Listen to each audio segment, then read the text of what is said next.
Hello दोस्तों, तो आज मैं आपके लिए आया हूँ एक और कहानी जो कि एक सच्ची घटना पर आधारित है। इस कहानी के मुख्य पात्र हैं मेरे दोस्त मोहित के दादाजी, जो कि एक गांव में रहते थे। उस गांव का नाम मैं आपको बता नहीं सकता, लेकिन वो अपने गांव में पूरे परिपूर्ण आदमी थे एक टाइप से। मतलब पैसों की कोई कमी नहीं, खेत खात मतलब पूरे अच्छे संपन्न आदमी थे। तो अब ज़मीन के साथ साथ उनका दिल भी बहुत बड़ा था, तो वो ऐसे ही गरीब लोगों की मदद कर दिया करते थे, गांव के आसपास के लोगों की, सभी की। तो दोस्तों, एक बार क्या होता है कि उनके गांव का एक किसान जिसका नाम रोहन था, उसकी 2 बेटियां थी।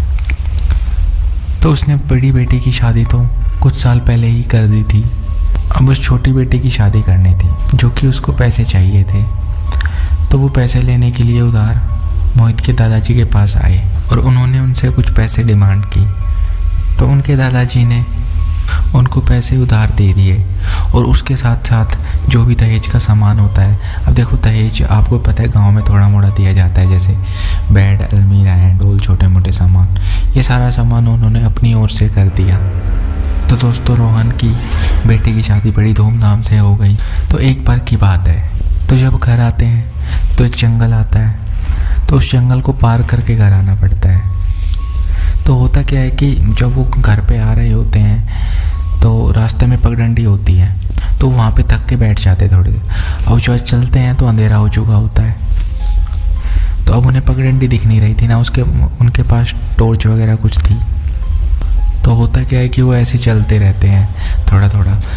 तो जो वो जैसे उठते हैं चलने के लिए, तो कोई पीछे से एक लालटेन लेकर आता है और बोलता है, बाबूजी आप ऐसे ही चलना, पीछे मुड़ के मत देखना, मैं आपको रास्ता दिखाता हूँ। तो वो चलते जाते हैं। और जब मोहित के दादाजी ने वो आवाज़ सुनी तो वो आवाज़ रोहन की लगी। तो उन्होंने सोचा, चलो एक से भले 2 सही, चलो दोनों चलते गाँव में, सेफ भी रहेंगे, अच्छा भी लगेगा। बात करते करते वो चले जाते हैं। अब जैसे ही गाँव का स्टार्टिंग पॉइंट आता है, वहाँ पे वो रोहन बोलता है, दादाजी मैं यहीं तक था, मेरे को उधर जाना है, आप चाहिए वहाँ। जैसे ही दादाजी मतलब थोड़ी आगे गए, उन्होंने पीछे मुड़ के देखा तो पीछे कोई नहीं था। तो उन्होंने सोचा कि वो निकल गया होगा साइड में, जैसे होता नहीं है भाई कि इधर उधर हो जाते हैं, जंगल का रास्ता क्या पता चलता है। फिर वो रात को 12-1 बजे अपने घर में घुसे, बारिश भी आ रही थी। तो मोहित की दादाजी पूछती है, आप कैसे आए? मैंने सोचा था आप तो वहीं पे रुकेंगे। तो उन्होंने बोला कि अरे वो रोहन है ना, वो मिल गया था रास्ते में, वो लालटेन लेकर आ रहा था, उसने मेरे को दिखा दिया, मैं चलता गया और छोड़ दिया उसने गांव तक। तो फिर जब यह बात दादी जी ने सुनी तो वो थोड़ी परेशान हो गई कि ये क्या बोल रहे हैं। जब मोहित के दादाजी ने उसकी दादी का फेस देखा तो सोचने लगे कि ये ऐसा क्यों रिएक्ट कर रही है।